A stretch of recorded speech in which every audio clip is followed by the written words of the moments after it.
Montreal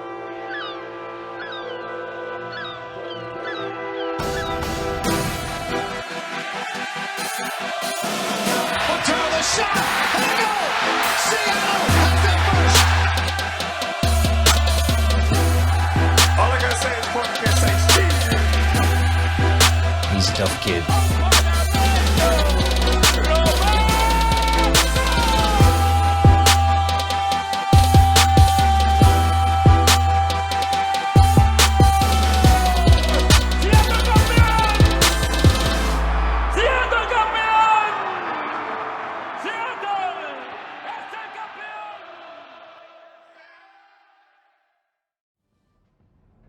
Bonsoir et bienvenue dans la simulation ici sur Scutterblock Sims. Ce soir, le Seattle Sounders FC sera l'hôte de l'Impact de Montréal en match interconférence. Je suis Andrew Harvey et je suis en compagnie de Jackson Fields ici dans le stand. Salut, Jackson. Oui. Thanks, Andrew. Great to be doing this here tonight in the French version of the simulation. Jackson, why are you not speaking in French right now? We agreed we were going to spend all of Memorial Day learning the entire French language with a flawless accent, I might add, to properly do this. Well, you know, I don't know if you saw the news, Andrew, but Georgetown is now canning mayonnaise, so that got in the way of my learning. Quel but, Jackson, quel but. Yeah. Merci beaucoup. Is that French, Andrew? We got a soccer match here tonight, man. I'm excited. This team is still undefeated. Let's kick these Montreal asses here tonight. What do you say? I mean, again, the journalistic impartiality, as always, Jackson, is appreciated, but this is a Sounders side that has really been on a roll, still unbeaten so far inside the simulation season, and they are climbing those Western Conference standings that we were too busy bickering to call out. Yeah, absolutely. We see this team just still right below Colorado, so we continue to watch to see if they can jump them, but it's a Montreal team that the Seattle Sounders should get by tonight as we see Montreal's lineup. We saw Seattle's a moment ago, and Will Bruin coming in for Raul Ruidiaz. The hope was, and we talked about in the last broadcast, that he might be able to get back. You know, Brian Schmitzer been calling him a tough kid, but we're still not seeing him there for the Sounders tonight. So the big question is, can they continue to be on this hot ride here as we see Ruidiaz here in training at Starfire? Amazing graphics that they actually got this camera up. I've never seen so many trees at Starfire, Andrew, though. Yeah, it's absolutely part of the new augmented reality vision. And actually, that's actually not a terrible approximation of Starfire right there on the training ground. It's really not, actually. That's pretty impressive. But Ruidiaz getting better. We see that leading the league there with 8 goals. I believe he's still right there at the top, Andrew. But, you know, the job that Will Bruin's done coming in for Raul Ruidiaz has been exceptional. And I don't see why that train should slow down here tonight. Yeah, absolutely. Will Bruin, 3 goals in his last 3 appearances for the Sounders. And he's really been facilitating that attack, as we've mentioned, in a very different way to Ruidiaz. But Nico Lodero, Jordan Maris, they've all been active, but Will Bruin has really been helping run things up top. He has. As we've mentioned, it's a different way the offense works with Bruin, but it has been just as effective. And Lodero and Morris, as you mentioned there, have been so important. Joao Paulo has been really, really good getting a little bit higher up, and that 5-some getting so much pressure on the defense. We are underway here on Wednesday evening. Seattle Sounders donning the Nightfall kits here at home at CenturyLink Field. Which is good to see. Didn't see that enough last year, so I'm glad they're coming out a little bit more this season.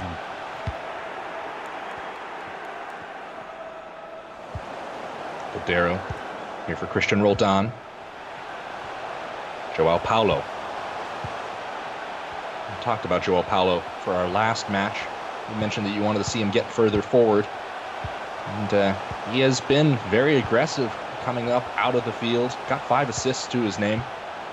Stays very active, does the Brazilian. He does, and we're seeing that again here as he's basically right next to Nico Lodero, and Gustav Svensson kind of acts as that holding, just sitting back there on the defensive side, which is good because I am fully confident that a back 4 of the guys that we have, plus Gustav Svensson, can basically shut down any sort of counterattack that really anybody in the league, but especially Montreal, can throw forward today. So this is another match where I want to see Joao Paulo be right next to Lodero for the majority of this game.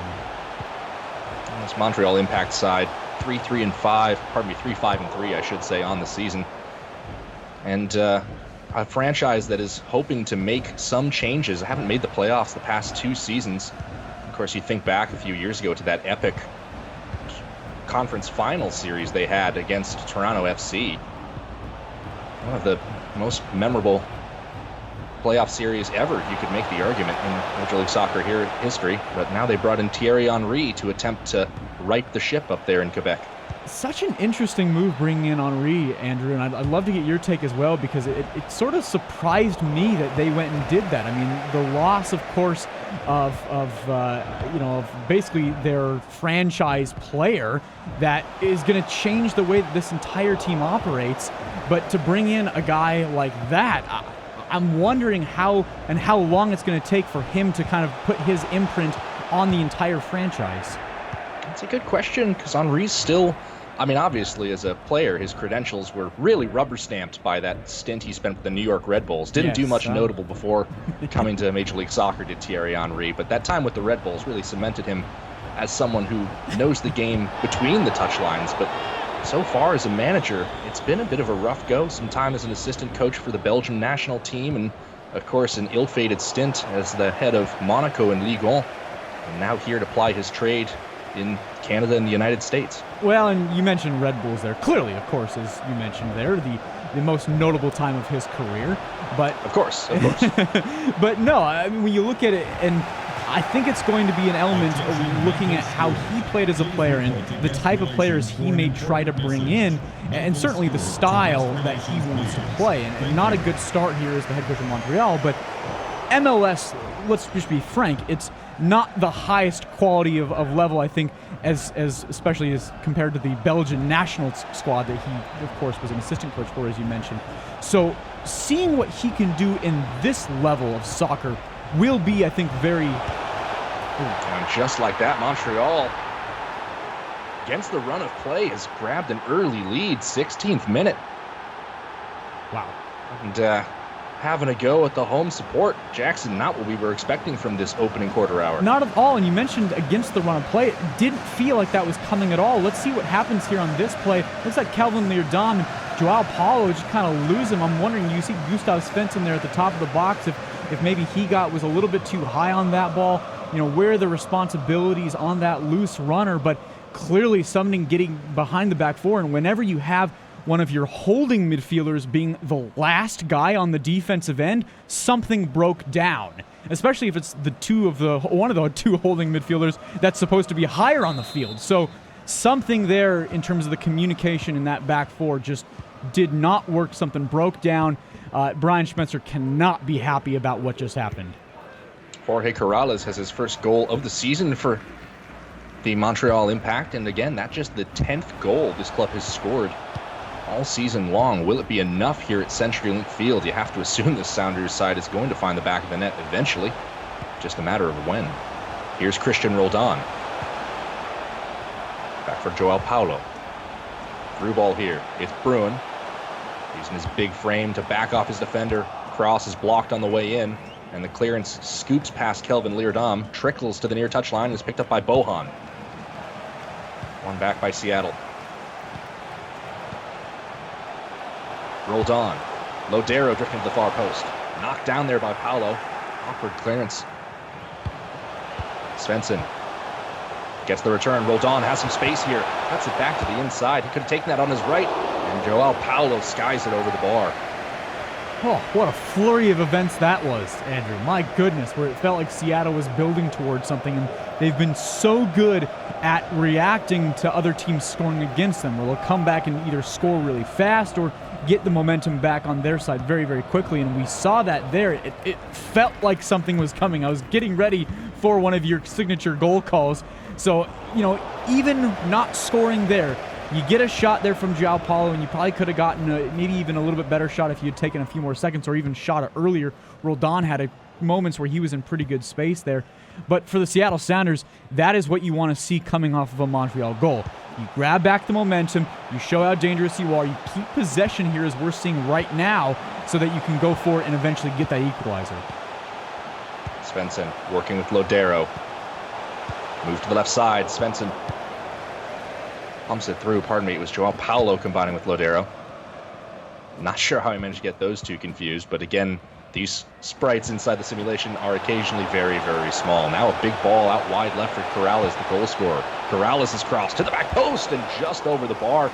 Jackson, that should be 2-0 to the visitors. It should, and more communication issues on the backside here. Let's see, it's Jamar Gomez Andrade right on him. It looks like this is going to be, are they going to call that offside there? It was right next to each other, but either way, it's a situation where, just way too much space there for the open man there at the back post. That I don't know if that's a move that Jamar Gomez Andrade has to stay with him, but clearly some more communication issues or just basically errors on the defensive side for Seattle.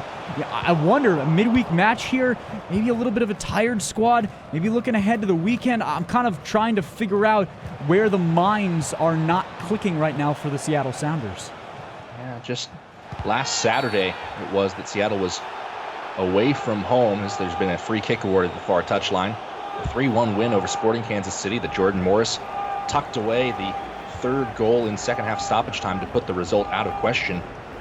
Now still another busy week for Seattle at home against Montreal, and Real Salt Lake coming to town this Sunday. Yeah, Real Salt Lake, a team that Seattle Sounders should kick there straight into the hands of Fry. Yeah, good to see Fry there, but a team that's currently third from the bottom there in the overall league table, only has 10 points, 1 win, 6 losses, 7 draws. Seattle should get by them, but this midweek match, I don't want to see it being a lapse in focus from this team. Every single game matters. Every single point matters in the simulation. Absolutely, and you don't think the simulation would be capable of having its players look past anybody, but that's kind of what's gone on here in this first half hour. It is. Here's Christian Roldan. Through ball there. Lodero fires on his first touch. Can't put anything behind it. Just not enough power there. And it's interesting to see what the offense is doing with Will Bruin today, Andrew, because we've talked about how lethal they can still be with a big body guy up there. Sounders still working here. This is Bruin. Not too often you see him give the ball away, but that's what's happened there. Yeah, it's a poor giveaway there. And simply, we were talking about the defensive lapses, and there's just a lapse in the offensive end that shouldn't have been. More danger from Montreal. Corrales, his cross coming inside. And Kyoto now the one unable to tuck away the service from Corrales, who so far, Jackson's the man of the match. Yeah, I mean, there's another dangerous shot there. It's an open head in the box where he just splits the defenders, and Arriaga, a little bit of a smaller guy compared to your other center back, Jamar Gomez Andrade, but Kyoto, a guy who has a couple goals. I mean, this Montreal team right now, we saw Seattle react immediately to Montreal's goal well. They got back momentum, but right now the Impact have just taken it all back, and it feels like the wind is suddenly out of the sails again. Well, Sounders a little bit fortunate to only be down 1-0 here at home. There's that miss from Kyoto again from moments ago. Seattle about 10 minutes in the simulation to go until the break, and desperately in need of some more positive action in the offensive third, Jackson, to have something to hold their head up about going into the locker room. Exactly. I'd like to see Jordan Morris get going on that left side a little bit. They've been so successful at running Morris down that left side, getting him in space, those long balls, and maybe it has a little bit to do with Montreal's 4-1-4-1 and exactly how they've defended Jordan, but I'd like to see him being used out wide a little bit more. He hasn't been part of this game as much as I would like to see yet. Svensson ahead for Bruin. Bruin can't body his way to the ball. Lapalainen up the far side. Fani. Long ball over the top. Ronquiard, his cross. Wide, just barely manages to get a hand to it. There's Jordan. Can you run? Can you get up that left side a little bit more? Sounders have been swamped in midfield so far in this match. Won away by Jovan Jones. There you go. 41st minute now. Here's Morris up the left side. A little bit of space for him. Options in the middle. Morris cuts it back from the byline, and his cross is blocked. Montreal clears it. Well, they got it out to him that time, Andrew, but Jordan's got to do a little bit more with that ball. He's got the speed. He hasn't done it yet, but, just go in on goal. You already beat your man, and for him to take it to the post there, I don't know if that was the right move by J-Mo. Joao Paulo drops back for Svensson.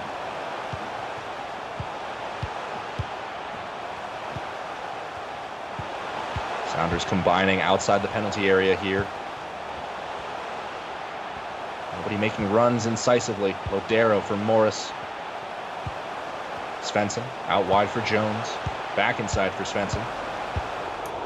And in the end, a lot of passing comes to nothing. And it's a good job by Montreal. Credit where credit is due. They bunkered down and they really just eliminated any chance. But you mentioned not making any decisive run. I'm not seeing anybody making big runs there into the box, or Jordan, making a run there. It's Bruin spins, firing. Paulo scores! Joao Paulo in stoppage time in the first half, levels for the Sounders, seemingly out of nothing. Jackson, the ball was at a standstill before that move. That was brilliant by Joao Paulo. It's a great finish, and I want to see again how they were able to spark this up and create such a great chance here. Just Nico sitting on the ball, and really poor defending by Montreal, just letting Joao Paulo have so much space. Maybe they either thought that the newest Seattle Sounder wasn't going to make a move and go forward into the box, but once he started moving, nobody covered him, and Joao Paulo was free there inside of that Montreal box for that pass. I mean, that's just an easy goal for the Seattle Sounders, and now you're able to grab momentum back right before halftime, go into the locker room at half feeling good, and you're level here with 45 remaining in your own home building. I mean, maybe that's the wake-up call of, all right, guys, let's go get 3 points in this one. Kyoto going derriere over Tea Kettle. And the ball knocked away by Arriaga. The Sounders, a sluggish first 45 minutes, but Joao Paulo comes up huge in stoppage time, tucking away a goal with the left foot for his third of the season. And we're level 1-1 at the break, Jackson. Yeah, Joao Paulo, I mentioned at the start of the broadcast, wanted to see him get further up. He got even further up than I could have dreamed for, and it was at the right moment where maybe he's such a smart player. Maybe he saw something in the defense that was allowing him to maybe move further up without anybody marking him. Like, if I sit back a little bit further, they're going to watch me.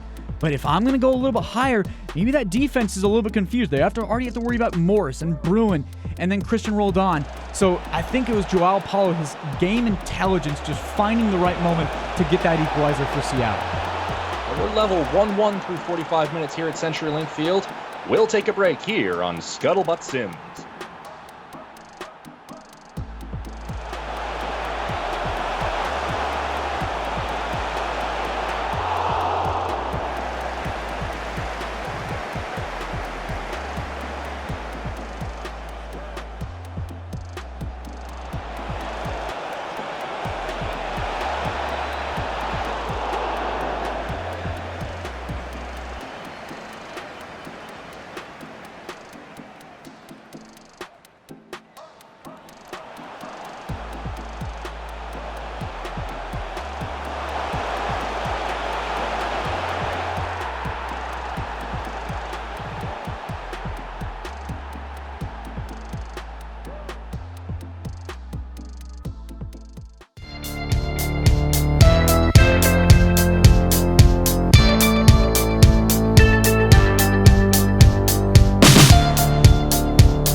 We're back at CenturyLink Field. 45 more minutes of simulated MLS action for you here midweek on Scuttlebutt Sims. I'm Andrew Harvey alongside Jackson Feltz. Jackson, Sounders really took their time to get things going in that first 45 minutes and had a couple of close calls defensively. What has to change to cut out chances just like that one? Exactly. We see it right at the start of the half. Well, I think just mentally being in this match. Maybe it's something where you're overlooking this midweek match and looking ahead to Real Salt Lake on the weekend and, that big Western Conference match, but it just felt like they weren't all mentally there in the first, say, 35, 40 minutes of this match. There was a moment where it felt like they were going to get going right after Montreal scored, and they've been so good at answering opposing goals so far this simulated season, but they didn't get it. And then Montreal grabbed that momentum back, and it felt like the wind was out of the sails. So for Seattle, it's about not letting Montreal keep that wind after you just grabbed the momentum there at the end of the first half. Fry jumps the route at the near post there, tips that out for a corner. Montreal, tremendous traveling contingent, making the trip down from Quebec. That's a hell of a travel. Great job to see all of them here. Interesting. Always great within the simulation. Just a bunch of zeros and ones, much easier to pack your bags and head out of town. The outswinging cross there, punched straight up by Fry. That's unusual. And it'll be headed clear by Jamar Gomez-Andrade. Well, he didn't just grab it, Andrew. Does he like to raise my blood pressure? Now, I asked him about that. He specifically said every time he bobbles a ball, he does it just to stress you out, Jackson. Yeah, that makes sense. Stephen Fry, he's a cruel one. He always likes to take shots at me and my heart health.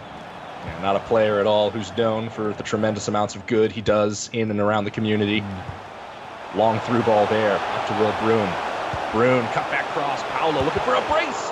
A little deflection on its way through. Gone out for a corner. Let's watch this replay again, and he puts it, Will Bruin does, at Joao Paulo's feet. And, of course, the shot goes off the corner, but I think he would have been better done to put a little bit more in the middle to Nicolas Ladero, who is right on, I think, a one-on-one that he might have had even a better shot at goal. So I put that on Will Bruin here, why Seattle isn't leading 2-1 right now. Ladero's corner drifts a little bit too far outside. Kyoto gets it up to Bohan. Jovan Jones steps right in front of him. Sounders still on the front foot. Lodero, Svensson. Rolled on inside for Lodero. That one was behind him, and what a great diving catch from Diop. That's a great save. Again, credit where credit's due. That is just a phenomenal save there from Diop, and that's a chance that Nicolas Ladero had put right where he wanted it to go, top right corner.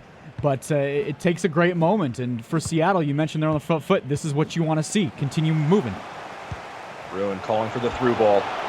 It's a great interception by him. Paolo going wide left. Jordan Morris is in here. Morris fires and scores!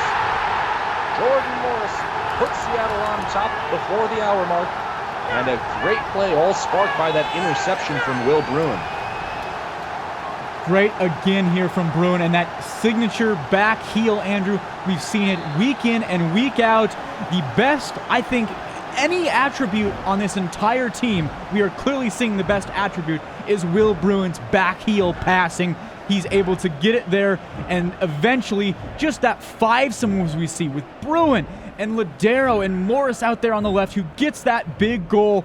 We are continuing to see that attack for Seattle just work so well. I'm wondering, with how well Will Bruin's doing, with Raul Ruidiaz still out, is there a way that Brian Schmetzer could keep Bruin on the field with Ruidiaz back here in a couple weeks? That certainly is a great question, Jackson, and perhaps one that should be posed in the form of a Twitter poll for our viewers. Maybe we give them the tactical control of this club, although with the way their recent form has been, I don't know why you'd want to make many changes. Jordan Morris, now his 6th goal of the season as far as the simulation is concerned, and a thunderous finish with his left foot, a left foot that was criticized a little bit in the early years of his career, but that ball was just a straight rocket, Jackson. If it hit you, it'd leave a 2-foot hole on the other side coming out. Well, one thing was, after he had the ACL injury there, what was it, the start of 2018, I want to say, I believe it was, the discussion as we see Montreal working again. More on that in a moment, Jackson. Brocchiard, tighter. Long pass back for Fani. Clever back heel. Lapalainen, his cross coming inside. Bohan, can he turn? He fires and he puts it just wide. Great chance there for Montreal there, and thankfully the shot is just barely wide, but they have really responded to Jordan Morris's goal well. And back on Jordan Morris, after the ACL injury, I think when Morris was rehabbing, as we see the sub here, Jordy Delem coming on for Joao Paulo, the discussion with Morris was how well is he going to come back, and he worked so hard on getting his left foot up to be the quality of his right foot while he was rehabbing, to the point where you see that chance is sent away there, but as Jordan Morris now with a left foot that is comparable to the point where he can make those exceptional, just thunderous shots. I think you used that word really, really well, and create those chances for Seattle. He's so good at crossing that in from the left side, where Jordan Morris is so much more dynamic. I'd say he's better now than he was pre-injury. Leinen sliding that ball through. Tider broke the yard, and the offside flag goes up on the near touchline. Jackson, it's a fair point to be made about Jordan Morris there with the improvement that he has shown, and certainly was a lock for MLS Comeback Player of the Year last season. What a phenomenal run he had.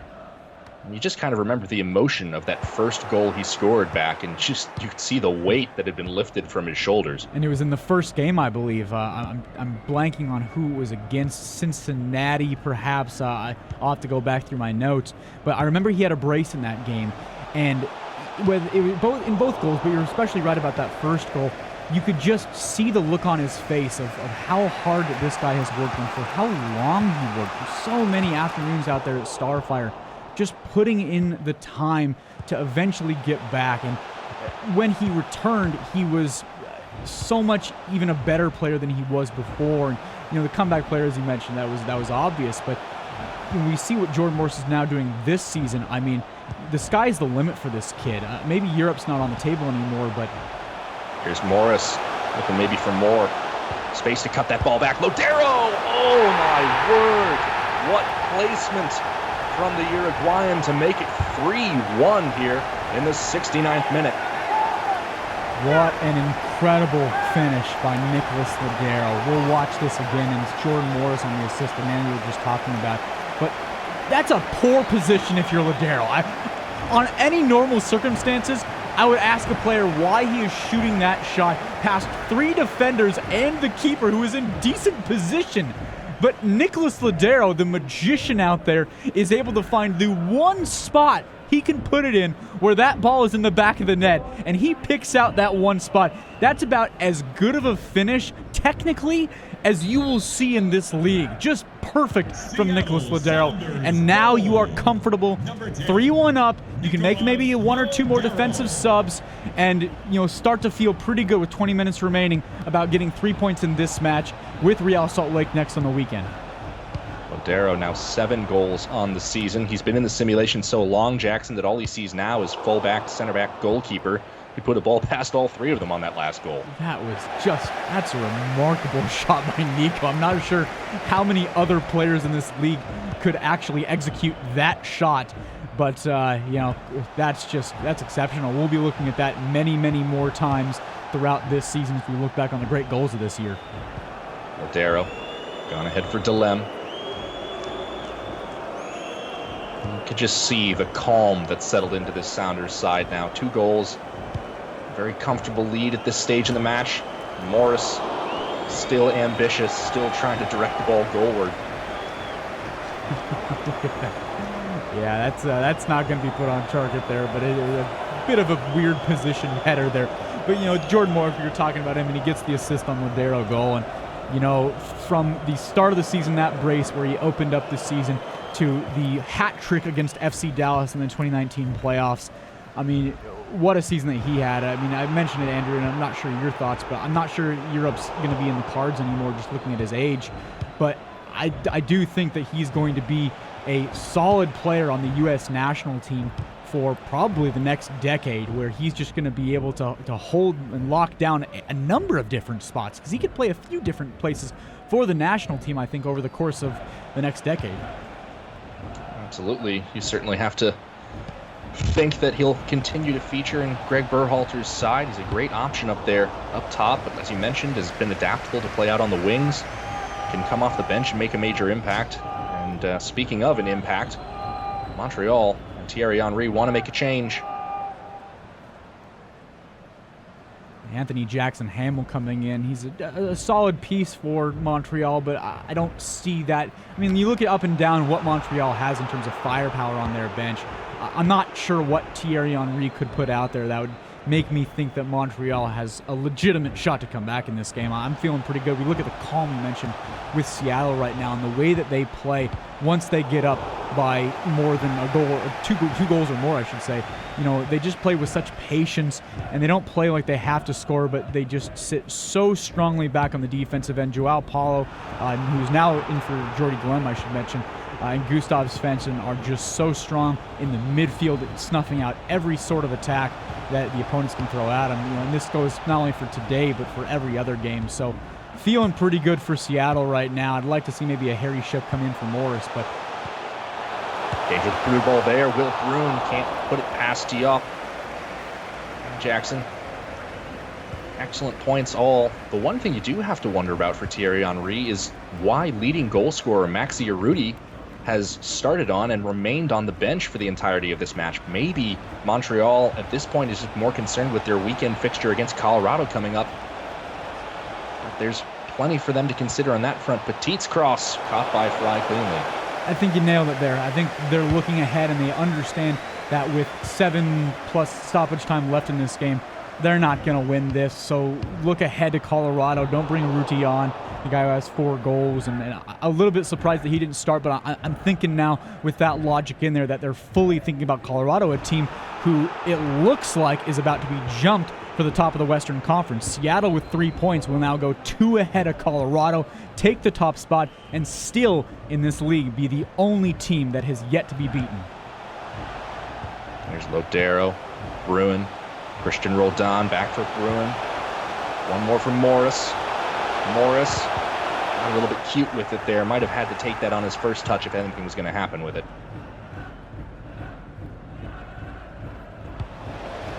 One back by Jones. Tyder has it from Montreal. 3 minutes plus stoppage to go. Still time perhaps for the Impact, but they have to make something happen on this attack. Petit cut out by Christian Roldan. He's been so massive offensively, but sometimes we forget. He put in long work as a holding mid for this club and is a defensive force as well. Yeah, Andrew, I think Christian Roldan has the Brad Evans touch in the sense of he can play so many different spots. He's also an exceptional right back, where I wonder if he had started his career at right back and spent maybe his whole time bettering himself at that spot, if he wouldn't be over in Europe because of how well he plays at that position. But I think you look at just the quality that he puts in at the holding spot, out on the right wing. We've seen him at the 10 before. That's where he played primarily at the University of Washington. You know, he doesn't have the speed as we're seeing right now in this moment, but he's such a quality player in terms of, well, what's going on there? I have no idea what's going on there, Jackson. We're into stoppage time. And that perhaps one of the most bizarre things we've seen in the simulation to this point in the season. Well, just one of those communication errors. We saw that at the very start of the first half when Seattle just wasn't all mentally there, maybe focusing a little bit too much on Real Salt Lake coming up this weekend. But ultimately, it's going to be Seattle that are the victors in this, bringing 3 points home and jumping Colorado. The Sounders go clear to the top of the Western Conference table. Another win for Seattle. And it comes with dramatic response. Joao Paulo scoring in first half stoppage time to make it 1-1 at the break. And from the whistle in the second 45, it was all Seattle all the way, who walk off 3-1 winners against Montreal here at home. 8-0-5, 29 points, Andrew. They lead the Western Conference in points per match. You look at the goals forced here. They're now up to 31 goals scored here in the simulation. 14 against. Just an absolutely exceptional year so far, the best start in Sounder history. And now the question is, how high can this team fly? Getting Raul Ruidiaz back hopefully soon. Fingers crossed he could possibly appear on the bench against Salt Lake. We'll see what happens, of course. Then they have the couple-week break before Vancouver there on June 13th. So we'll see what happens with Ruidiaz this weekend. But even then, it's another 3-goal performance with Will Bruin up top. Just great to see. The usual suspects scoring, Paulo, Morris, Lodero, all adding to their totals. And the Sounders, like you mentioned, adding to their win totals. top of the table now with 29 points in this Western Conference. But that is going to do it. Sounders at home on Sunday will be licking their lips somewhat at the 1-6-7 Real Salt Lake that will come to town. And we will have that match for you then. But until then, for Scuttlebutt Sims, Aaron Lingley, our producer, and Jackson Feltz, I've been Andrew Harvey saying so long. Thank you for joining us, and we hope to see you next time. Stay safe, everybody.